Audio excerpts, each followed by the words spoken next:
Happy birthday, my pure.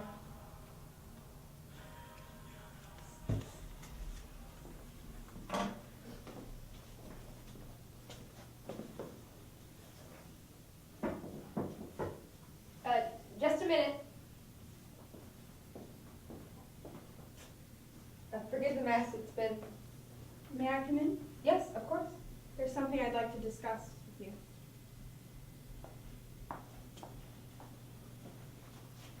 You've neglected to check your mail, so I figured I'd bring these up to you.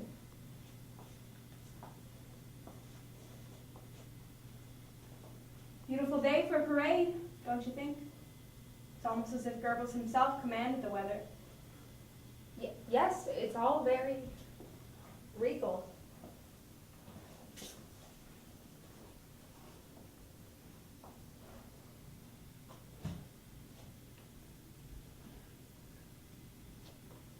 You'd think Hitler would give the boys a day off for the birthday celebrations, but no. The man's there again, staring up at my window. So you've noticed it too? It's hard to ignore when it's your window being stared at. Your window in my apartment. You've put me in a difficult position. After everything, there's been a man out there watching you, me, all the other tenants, our comings and goings. Friends at first were sympathetic, asking how such a well-mannered young man could get caught up in all of this. But soon the sympathy turned to curiosity and disdain. They reminded me that I own this building, I own these walls. Why hadn't I done the proper thing and kicked you out? And I thought about this. And I remembered our conversation about your boys and how much I had urged you to teach them to be better young men who helped each other. And so I stood by your residence here, claiming that you needed time to make arrangements, that you were working to better yourself. But then at the trial last week, you went ahead and confessed your hand in breaking your student's diary. And ever since then, I have received phone calls asking me to prove my patriotism, demanding me to recite my bloodline. And worst of all, phone calls that are silent except for breathing on the other end. I am being followed throughout my day. And if they wanted to kill me, they would have done it already, but I do not know how much longer I can hold on to my life now.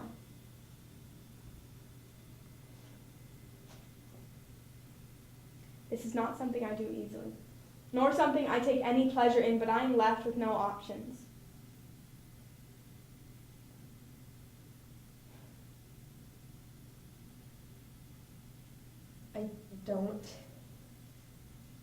I didn't.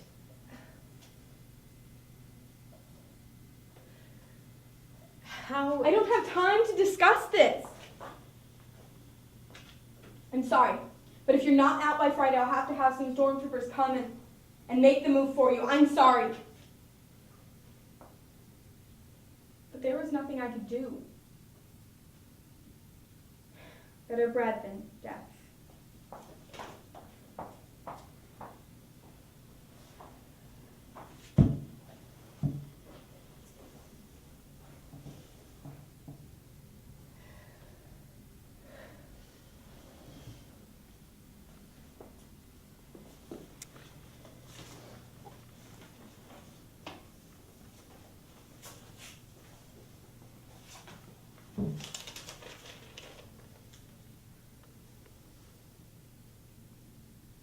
How will you support us without a job? We couldn't sleep the whole night for thinking of you. What have we done to deserve this?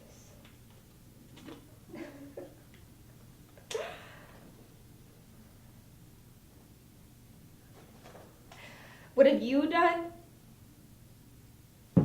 What have I done? Not a thought or prayer for me, and yet I should think of nothing but you.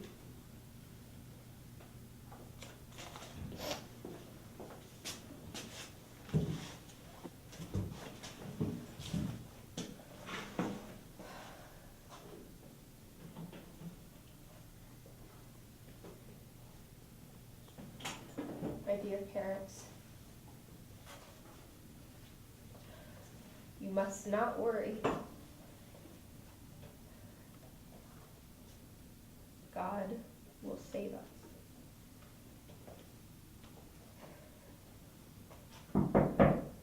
Who is it? It's B, sir, from the school. Have I got the right address? Is this where... Yes, you've got the right place. Give me a moment to tidy up a little. I'll be there presently.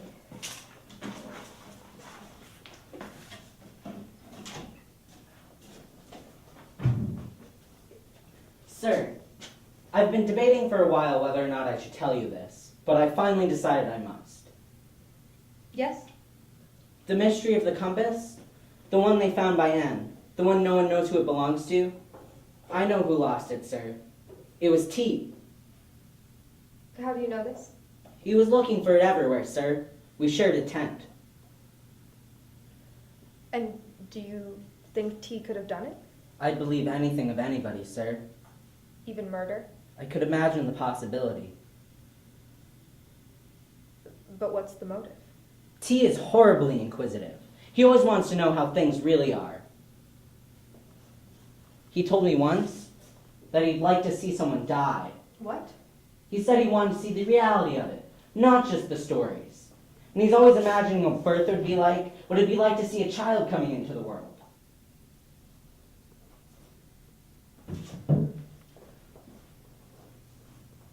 Why aren't you out marching with the others? I said I was sick, sir. I won't tell a soul. I know you won't, sir. It's just... I don't want to do any more marching. And I hate being ordered about by the boys who are only a year or two older. And those eternal speeches, the same trashy rubbish again and again. You may be the only boy in the whole school who thinks so. Oh no, there's 4 of us already. 4? Do you remember when you spoke to Ann about the Africans in class?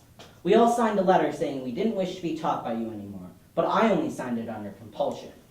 Of course you were right about the Africans, and I managed to get a hold of 3 others who think so too. Who are they? I can't tell you, sir. Our rules won't let me. Rules? We formed a club with rules. We have 4 schoolboys and 2 others from the town. What kind of club? We meet once a week and read everything that's forbidden. So you spend your time together as a club pouring your scorn over everything? Oh no, sir. Scorn is absolutely forbidden. That's our 3rd rule. T is like that, though. He has contempt for everything. We meet and talk over what we've read and discuss how things should be in the world. In the club yesterday, we read about your confession and about the broken box. We all said you're the only grown-up person we knew who had any love for the truth and wanted to make the world better. So, I got permission to come tell you about the compass. It's good that you came to me. I appreciate the work you and the club are doing. Tell me though, do I have a nickname with the class at all? Do they call me the fish? Oh no, sir. The boys say rude things about you all the time, but it's the usual sort of thing. Well, I guess I'm grateful for that. So, you truly believe T did it? I do. Well then, we'll catch him. We'll help Z and that poor girl out. You know, we have another rule in our club, that we can't just read books, we must live by them. I bet your club has a motto. Yes, it's justice and truth. We'll follow T around town and keep track of all of his movements and write to you of what we discover. He's bound to slip up one of these days and do something suspicious. Yes, I'm sure he will. Now, you best get going before your parents find out you're up to something. Yes, sir. Thank you for meeting me, sir.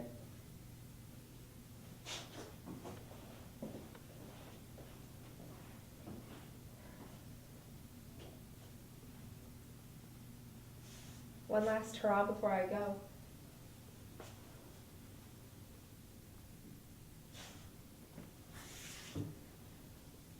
And what do you think of this plan?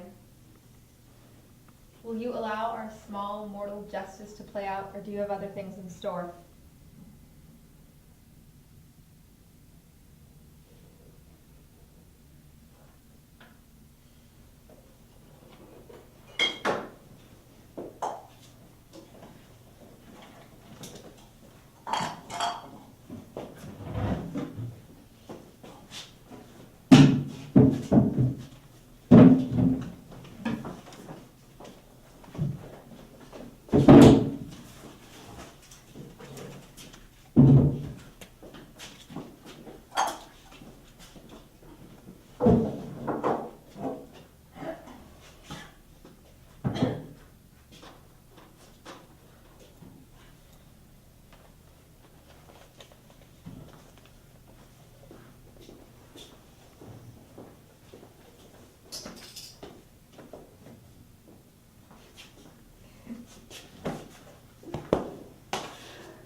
was wonderful of you to speak up about the broken lock. I never would have done it. It was the most admirable thing for ages. The most stupid as well.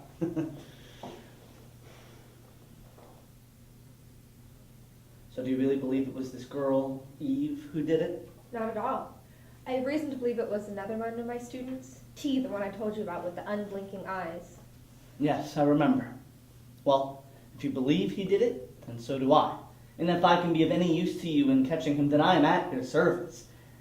I have a few friends here and there who owe me favors. Look at us outcasts. I have no job, and here you pull strings in seedy back alleys and dive bars. Those who are about to die salute you. We're all nothing but weeds. My. Someone's in a foul mood. I think you dropped something. Who's it from? It's from the priest out in the woods.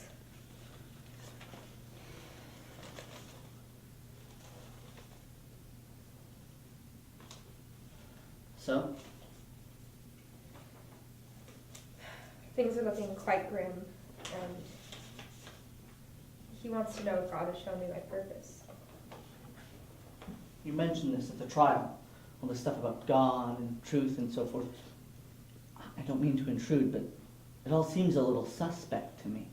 You already have a target on your back. Why paint an even bigger one? You know the state doesn't trust anyone who takes orders from the man in Rome.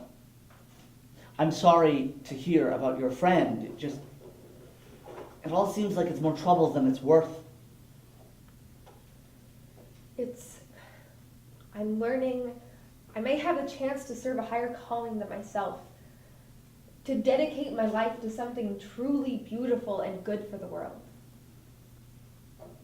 You realize who you sound like right now, don't you?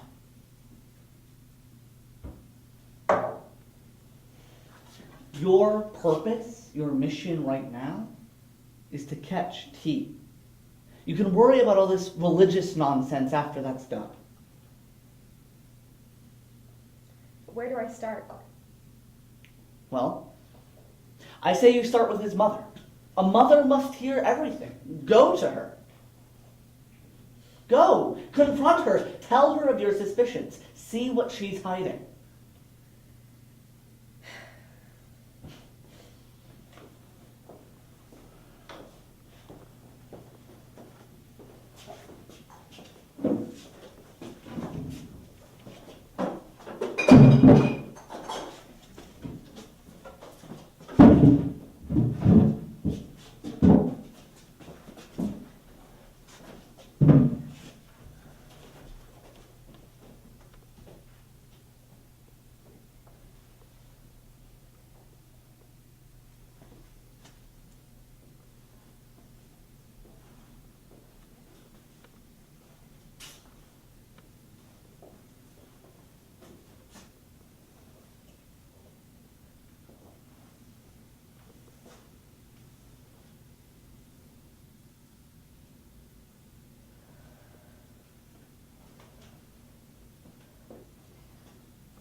Yes? I'd like to see Mrs. T, please. What business? I'm her son's teacher. Certainly.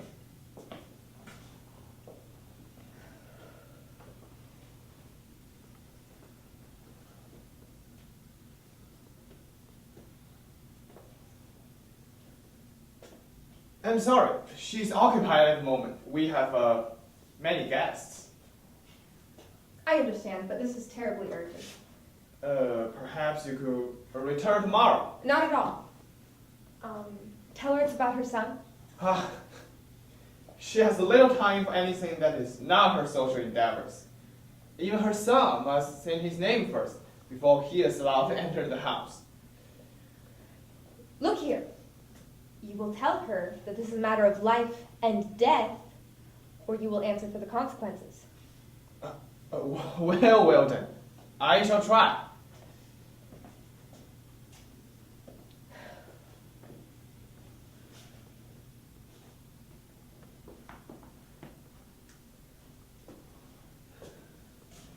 I have relayed your note, and she's thinking the issue over. We must wait until she reaches a decision.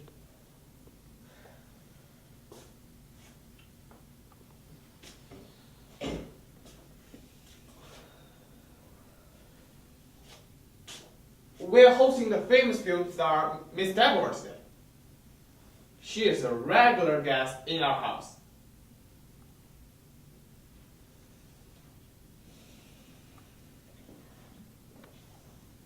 Thank you for informing Mother about the guests. I'll take care of it. Where's your mother? Inside. She's very sorry, but she's far too busy to come speak with you right now. So she sent me. And when will she have time? She never has time. If your mother is always occupied, could I speak to your father? My father is scarcely home. I rarely ever see him. He's got his business. Why do you wish to speak to my parents, sir? I wish to speak to them about you. But unfortunately, they've no time. About me?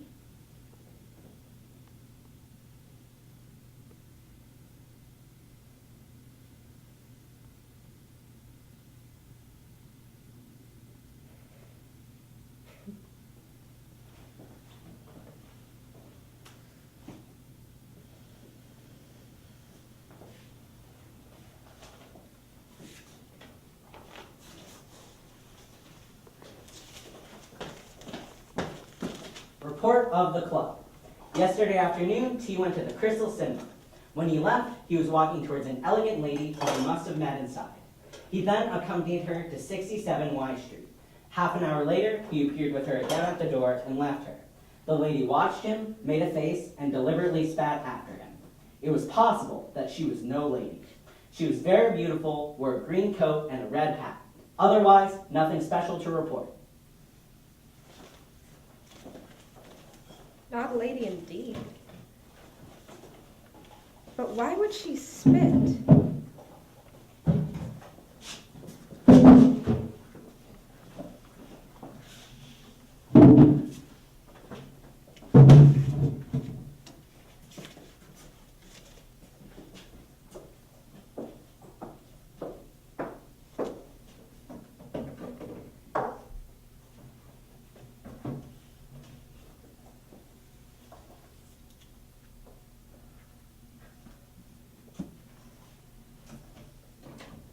Yes? No, I've never heard that name before. Well, what does he want? They all say they just want to talk. Is he dangerous? Send him up, I suppose.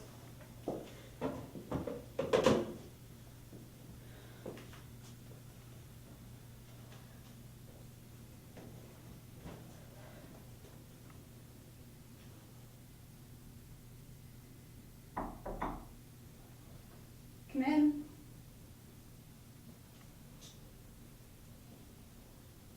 Are you Nellie? Yes? Who else would I be?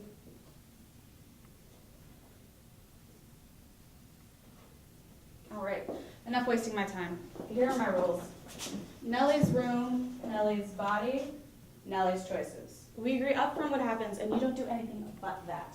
No funny business, no touching me in places I don't like, and no saying you love me or I'm the best you've ever had. You do any of that, and the three lovely gentlemen next door will be over in a flash to collect your teeth in a tiny glass jar.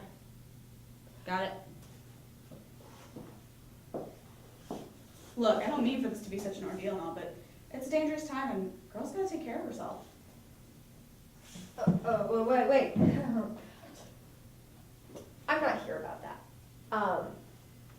Well, I am in a way, but not for me. I'm actually looking for some information about someone that you might have been with. Oh God, You're a brown shirt, aren't you? Look, I'm sorry. Please don't take me in.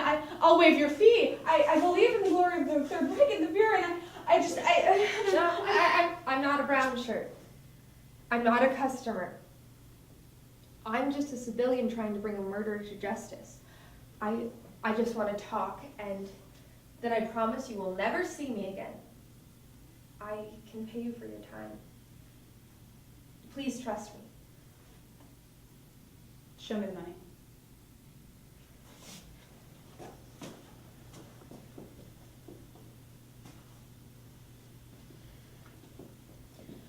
You know, this is no way to treat a lady like myself.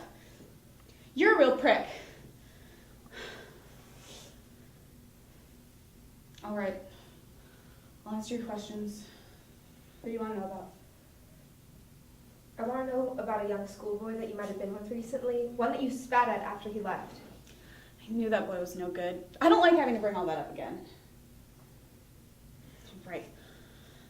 I'll tell you why I spat after him. It's 'cause he makes me sick. I can't stand him. How do you mean? Well, how would you feel you were with a girl and she was laughing the whole time? Laughing? From the moment I took my clothes off, he was laughing. First it was giggles, and I thought, well, he's young, he'll get over it. But even then, he was laughing, these big, full laughs, like it was the funniest thing in the world. This job's hard enough to do with normal, quiet folks. Can you imagine how hard it was with him laughing? I got so mad, I boxed in his ears, but he just kept laughing. He didn't even really seem to care what was going on. He just kind of watched my body and looked at himself in the mirror when we were done. I had the immense pleasure of seeing him again. Why see him if you hate him so much? It's a favor for someone I owe a lot to, and I don't flake on my favors. Who do you owe this kind favor to? That's none of your business. I already told you more than I'd like to, given the scare you gave me. Well, can you tell me why they want you to do this kind favor? I don't know, he said something about wanting to catch a fish.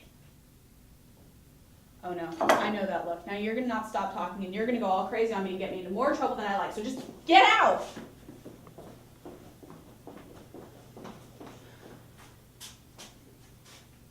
What have you gotten yourself into? Hello?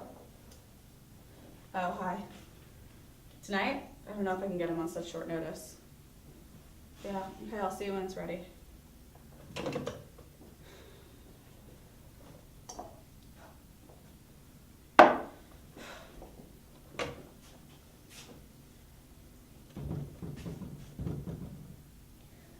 Hi, I'd like to speak with T, please. I'm calling from his school. Yes, I'll wait. Hi there, sweetie. Let's say you and me go on a little date to the movies tonight. 8 o'clock? Lovely, I'll see you there, dear.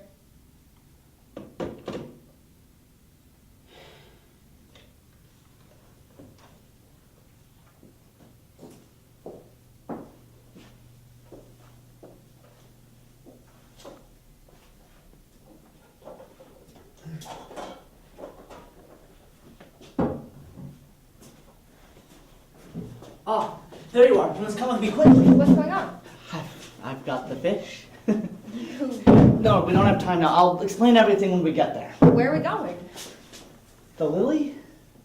It's quite a low dive.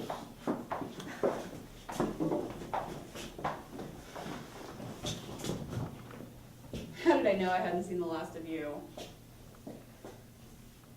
Well, where is he? The fish. He ain't shown up yet. He stiffed us. I waited outside of the cinema 2.5 hours before I gave up. Though I'm happier he didn't show. Shit.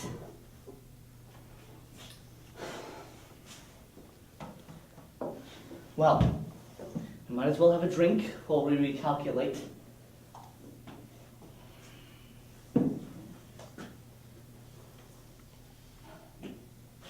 These are two of my old friends, and this is another of my treasured friends. How do you... I don't talk about my professional life, and you know it. I'll tell you when this is all said and done, but for now, tell me, what's the plan? Well, originally I wasn't even going to involve you in case anything went wrong, so as not to bring upon you any unwanted suspicion, but the more I thought about it, the more I realized You could give us another witness. We'd be up to 4. But now that I think about it, given your reputation, I'm not sure how much help you would have been. The plan was rather ingenious, if I do say so. The plan was to invite this boy to drink with us, get him good and drunk and angling for a little touch, and then bring him upstairs to bed Nellie's rented for the night. Don't do that, dear. Spitting's forbidden by the authorities. The authorities can go to hell. Now, no politics. Anyway, the fish would follow us upstairs, thinking he'd be having some fun, but we'd be so drunk he'd pass out right quick. Then Ada here would cover me with a sheet like I was dead. When he woke up, she'd scream her head off about bloody murder. Joe would come in and call the police and tell him T had done someone in like that young boy on a trip. In the ensuing racket, T'd be sure to let something slip and incriminate himself, and then we'd have him good and got. Well, you can laugh all you want, but I promise you, if he'd have shown up, this would have worked. I have no doubt of that. It's just, this whole affair gets more and more bizarre at each step.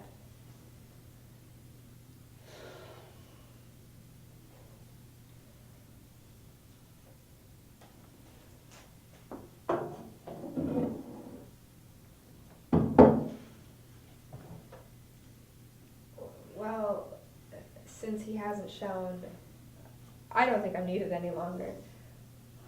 I'll leave you to devise a new plan to catch this slippery fish.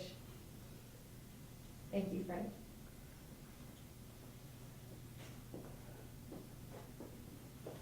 Your friend's a strange one. We're all strange these days.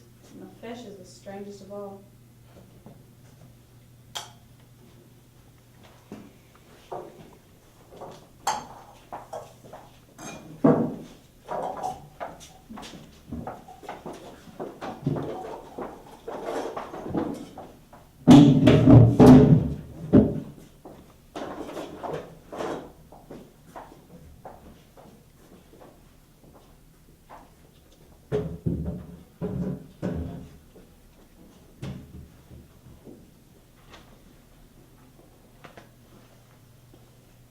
Headed home, sir?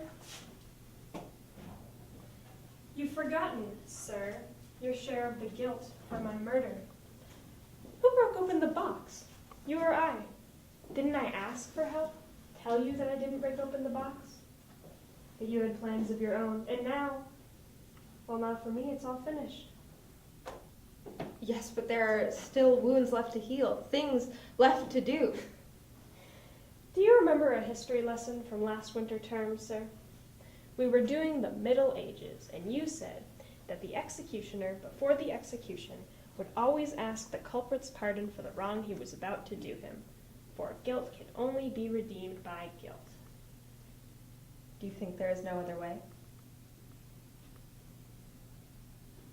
Am I the executioner or the culprit? Where are you going? Away, far away. Stop. Sir, why do you only think of yourself? Of myself. You're still thinking of the fish, but you and the fish are one. And how is that? You want to catch him, don't you? You forget the executioner, sir, the hangman that must ask the murderer's pardon. In that moment, when one sin is seemingly redeemed by another, when the taking of a life feels the wound left by the absence of another life, the murderer and the executioner melt into one being. Do you understand? Still you have not caught him. You let him continue to swim, and you have started to pity him. His mother. You should think of my mother. You should think of me. You have thoughts enough for Eve, still alive, a thief and a liar, but none, it seems, to spare for me, for the dead. Remember your place, sir, that of just one man, a coward, scared, and trying only to survive.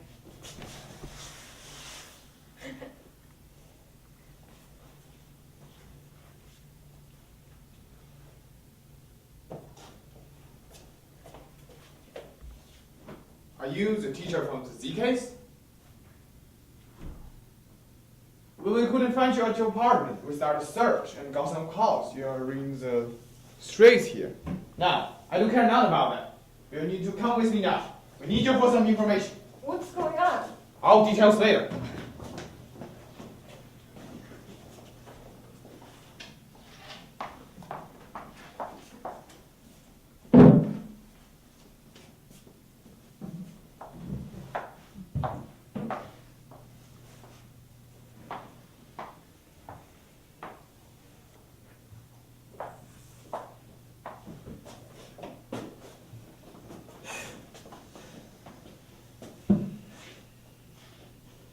What has happened? We have some questions to ask you. Yesterday afternoon, you inquired into meeting with this woman.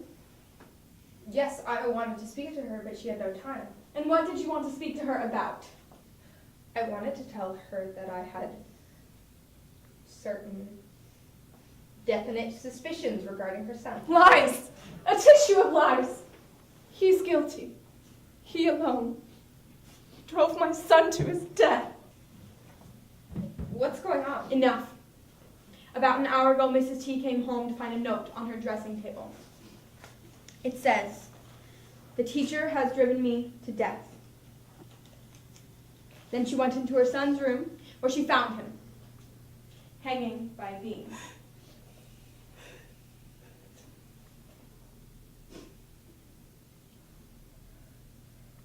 He didn't leave a signature. What was that? Is that all he wrote? Just that note? Yes, that's all. Now please explain it.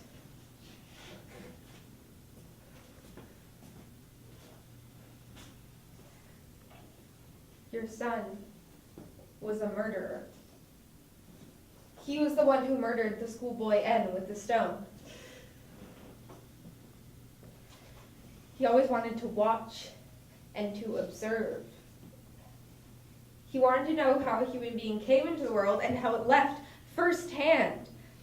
Birth, death, and everything in between. He had to know all these things. In time, he would have discovered every secret in the world, only to remain above it all and contemptuous for existence. He knew no awe. It was only cowardice which comprised his fear. His love for reality was but a hatred for the truth. There is a sawmill that lies idle, and there are children in the windows. What does this painting have to do dolls. with the case? It was absurd to try and frustrate those plans.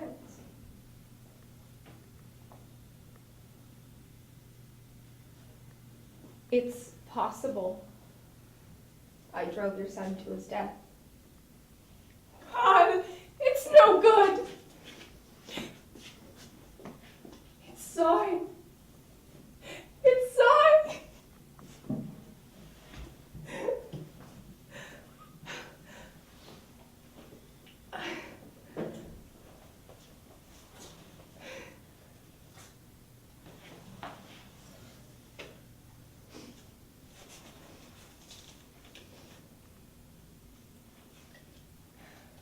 The teacher has driven me to my death, for he knows that I murdered N with the stone.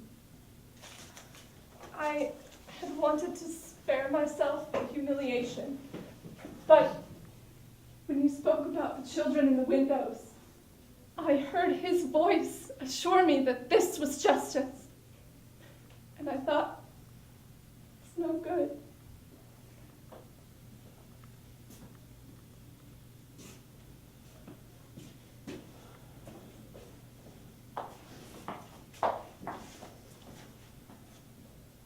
I don't understand what just happened here. But if you ask me, none of this was justice. This has all been indecent.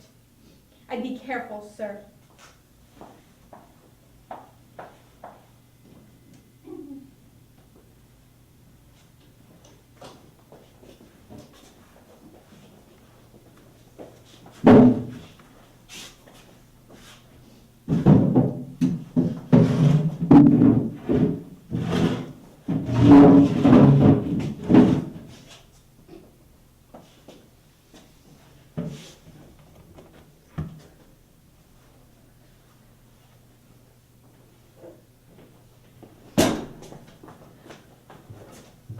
Coming in close there, friend.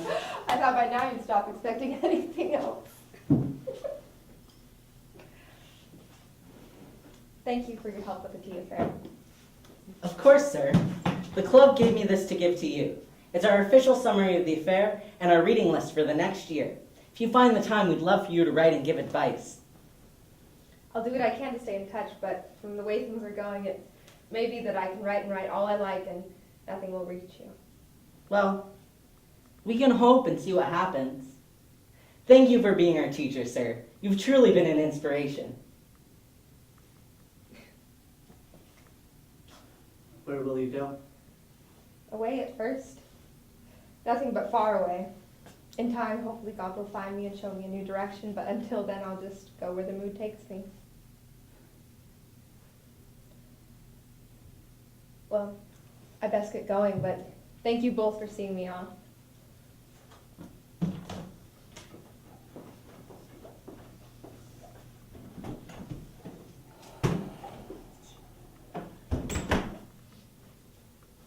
I worry about him.